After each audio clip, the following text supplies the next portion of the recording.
Okay, so in the previous video, I explained basic idea to calculate the error probability for hypothesis testing. So here we are going to use a numerical example, and suppose that FDA wants to test if medicine contains the correct dose, aspirin. Like here, of course, it doesn't need to be aspirin, just to give you a more realistic sense of like application. I use this as an example. So of course it has nothing to do with the real test. By the way, what we are going to do is we are going to calculate this probability.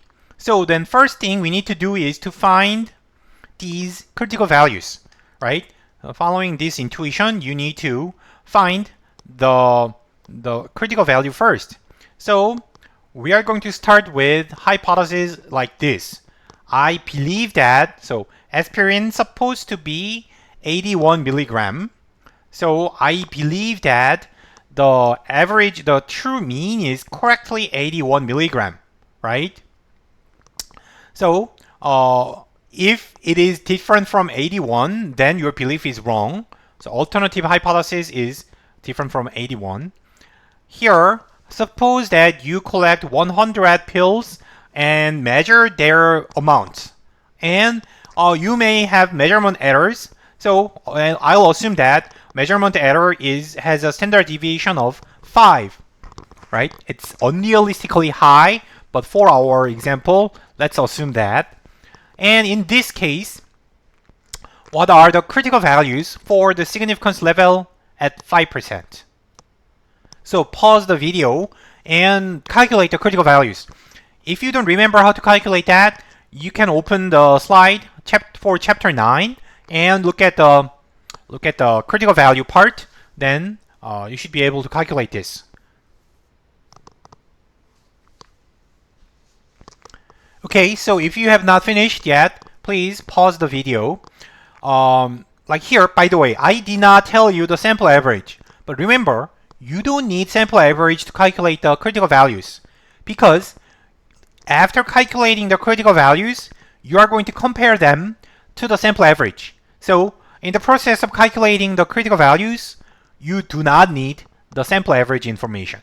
Okay, so A is crossed out, and let's think about this. So 5% corresponds to plus minus 1.96. So plus minus 1.96 contains 95%, right? This is a common number, as I said earlier. And then the critical values are like this. So first, mu zero is your belief. My belief is 81 milligram. So 81 milligram plus minus certain amount of standard errors, right? This is the standard error. We know the standard deviation is 5. Sample size is 100. So you can plug them in here, 5 and 100.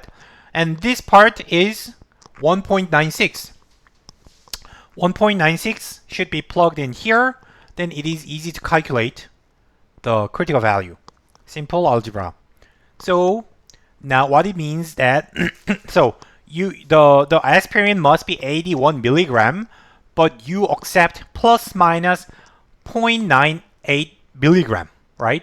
So if the actual amount is, the sample average amount is between 80.02 milligram and up to 81.98 milligram, you are not going to punish the drug maker. Okay. So anyhow, but what I'm going to do is we are going to take these critical values to calculate the error probabilities, right? So these will be used to make the decision. And also remember that still I do not tell you what is the realized sample average. I will never tell you the realized value, because we are going to calculate error probability. That means if the sample average happen to be close to the belief, then you don't reject. And if it happened to be different from your belief, then it will be rejected. So the probability is calculated based on the randomness in the sample average. So sample average is random. So that randomness is the basis for this probability we are calculating. So we will treat the sample average as a random variable, and it will not realize in our analysis. Okay.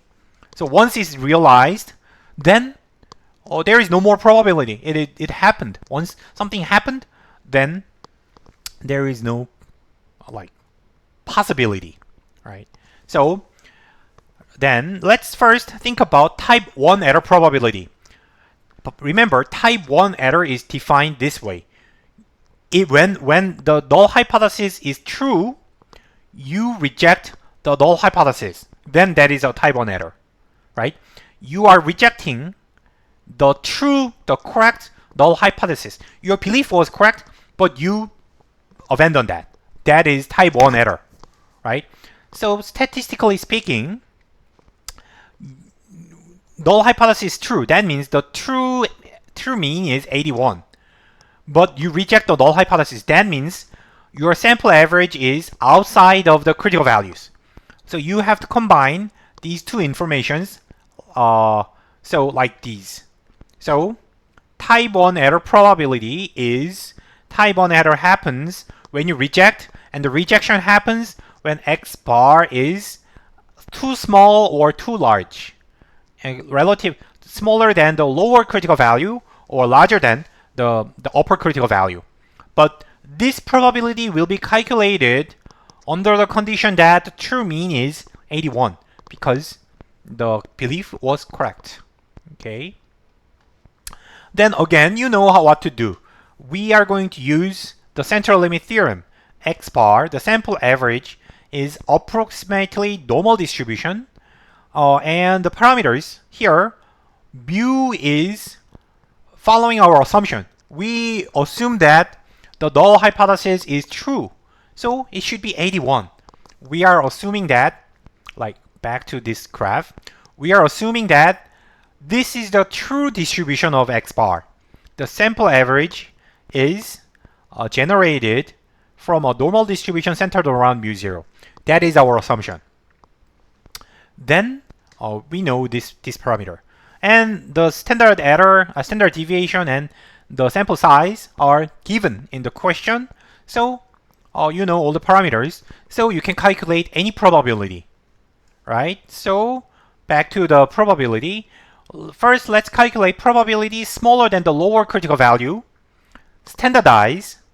You know, x bar is standardized into z, and 80.02 must become like you have to subtract the mean and divide by standard error.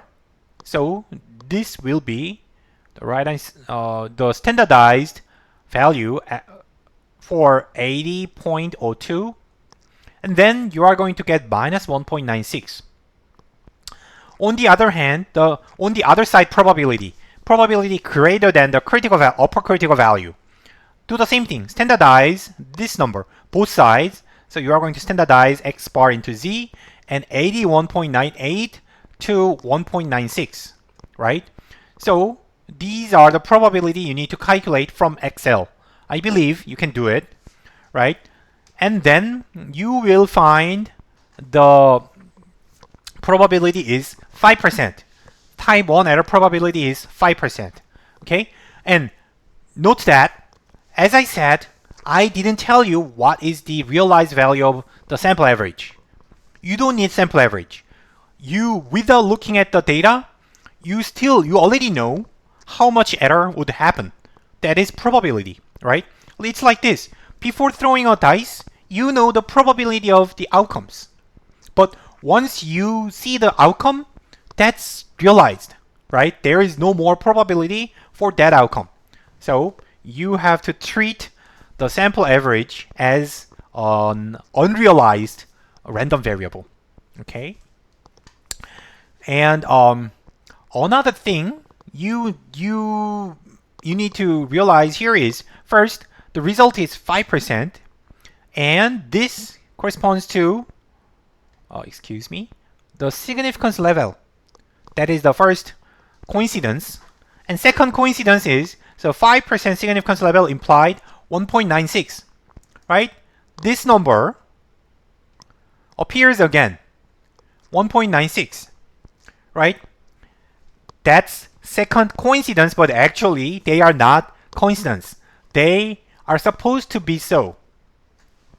So type 1 error probability always equals to the significance level. Always.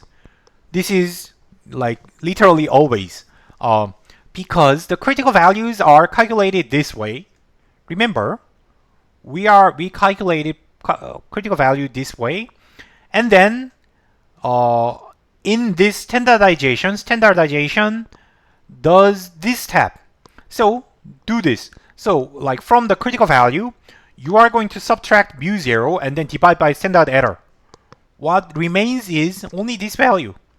Only this value remains, and by definition, we chose this value so that the tail probabilities are alpha, right? So this, remember, this value has alpha over 2 probability on the right side tail, and of course the left hand side the same probability. So both sides you are going to have probability alpha. So by construction, type 1 error probability must be the critical value. And even if you do the algebra, so if you obtain some different number here, something is wrong. You can realize that. So this value must be this number here. As you can see, these two formulas, standardization and critical value formula, are just inverse of each other, right? So then think this way. I explained alpha is the standard. So in the previous chapter, I explained that the null hypothesis will be rejected if the p-value is smaller than alpha. So higher alpha will be more likely to reject the null hypothesis. Okay, so the p-value must be greater than alpha for the null hypothesis to survive. And also, like, so when alpha is higher, there will be more rejections. But type 1 error happens when you reject the null hypothesis. So remember, the definition of type 1 error is rejection of true null hypothesis, right? So as you reject more, you are going to make more type 1 errors, because more rejections mean more rejections of true beliefs. So like, also alpha is positively correlated with type 1 errors. But as I said, you can just think they are the same thing. I explained as if they are different things and kind of coincidence in the end, but some textbooks just define this as type 1 error probability, right? Some textbooks just define significance level is the type 1 error probability. That is also true, correct in statistics, but here, for the sake of exposition, and I'd like to split this into 2 different chapters, so I divided, I described as if they are something different, but they are the same in the end. But you may take them as the same thing from the beginning. Okay. So now let's think about type 2 error probability. So in the end, type 1 error probability actually did not need any algebra. You know the answer. Type 1 error probability, when I ask you, then you can just find the significance level. That's it. You don't need any algebra at all. But type 2 error probability is not as trivial, but not that difficult. It will use the same process, but you have to do the math by yourself. Okay. So back to the definition of type 2 error. Type 2 error happens when you fail to reject a wrong null hypothesis. Your belief is wrong, but for some reason you just stick to that. That's a problem. That is type 2 error, right? You could not find any evidence, even though the defendant is, even though the defendant is actually guilty. That is the thing. So that means, again, so this is condition. Condition is this part, and probability event is here. Event is here. So again, type 2 error happens when you don't reject the null hypothesis, and the null hypothesis is not rejected if the sample average is in between two critical values, right? That is the acceptance region. So we already calculated the critical values. We are going to use them. So remember, these two critical values are at 5% significance level, right? 5% significance level will give you these critical values. But here, bigger problem is, okay, when I say the null hypothesis is wrong, that only tells you that the true mean is not 81. Our belief was 81 milligram. But when it is wrong, it can be anything. Like it can be like 800 milligram, or like 8 million milligram is also wrong. So any number other than 81 is possible. How can you do that? So we have to specify a number for algebra. You need to make an assumption to calculate the probability. So here, I'm going to consider 82 milligram. So actually, the aspirin contains more than it should, right? So it's slightly larger than it is supposed to be. So it is a problem. So then now let's see if we can detect that difference. Okay? So by the way, later on you can change this number to we will change this number to another number. That is also possible. So anyhow, we are going to calculate type 2 error probability, which is the probability that the sample average lies between two critical values. You have two critical values and your sample average lies between them, right? But another thing here is, so this is not that difficult. You know how to handle that. But the point here is, you have to maintain now, your assumption is that the truth is 82. Now, your belief is wrong. Your belief is not the assumption, but assumption is 82. Then, what changes here is the central limit theorem has the same normal approximation, but the parameter is different. Parameter is now 82. The center is now 82, but the standard error is the same because standard deviation is given by the measurement error, the measurement. So I assume that it is not affected by the belief, right? So anyhow, now you have the parameters for this normal distribution. Then it is mechanical, like you know how to do it. Standardize X bar and its companions, right? So 80.02 becomes, so you standardize using 82. Remember, now it is 82. So you are going to get this number. It is different from 1.96. Also, 81.98, this number is standardized using 82, right? That will give you minus 0.04. So find this probability from Excel. You should be able to do that, right? Then you will get 48%. That means the 1 milligram difference is you fail to detect the difference with this much probability. 84%, you cannot tell if the medicine is correct or not, right? So, of course, it's imaginary test, but this is how we calculate the type 2 error probability. Okay? So, a few more remarks. First, you have to realize that it depends on which value you are using. So, 82 is the value we are using to calculate that probability. But it is okay even if you use 83, 84, 85. That is also fine. But you are going to get different probability, right? That is actually natural because as the difference is larger, the larger the difference is, the easier you detect that, right? So if the difference is small, then it is really difficult to detect those differences. So you are going to fail more often to detect the difference. That is type 2 error probability. Okay, so type 2 error probability depends on the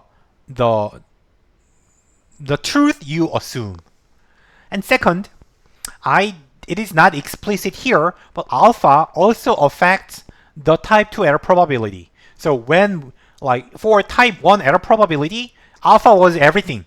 So alpha is the type 1 error probability, but now alpha is hidden, but still it affects because alpha determines these two numbers. Critical values are determined by the significance level. So if alpha was higher, you are going to reject more, so critical values will be narrower. That means the probability will be narrower, smaller. The interval will be smaller, narrower, so probability will be smaller when alpha is high. So we may interpret it this way. If you increase alpha, that means you are going to reject more. And remember, type 2 error happens when you don't reject wrong hypothesis. So when you reject more, anyhow, you are going to reject more wrong decisions. So type 2 error probability will decrease. That's how we can understand the relationship between type 2 error probability and the assumption you make and the significance level. Okay. So final remark here in this video. Type 1 error and type 2 error are similar, but they are different, right? So like in hypothesis testing chapter, everything has been unfair, right? Type 1, null hypothesis, alternative hypothesis, or treated unfairly. Similar, type 1 error is more serious problem than type 2 error. They are not equal, right? So because H1 null hypothesis, your belief is much more favored than the alternative. So it is more seriously taken if type 1 error happens. So as a result, we are reducing the type 1 error probability by choosing alpha. So we declare how much we can accept type 1 error probability. So if you declare like 5% significance level, that means, okay, I am willing to make 5% type 1 error probability, right? That is okay, but yeah, let's do the hypothesis testing under that assumption, blah, blah, blah. So you may also understand this as like the presumption of innocence. So like an old maybe legal law scholar, William Blackstone, said, it is better that 10 guilty persons escape than that one innocent suffer, right? So we are worried more about sending an innocent person to jail rather than setting free guilty people. So that is the basis, underlying philosophical basis for hypothesis testing, which is like you can find similar way of thinking in other contexts. Okay, thank you for watching. It was a long video, so I will continue with another example. Okay, see you later.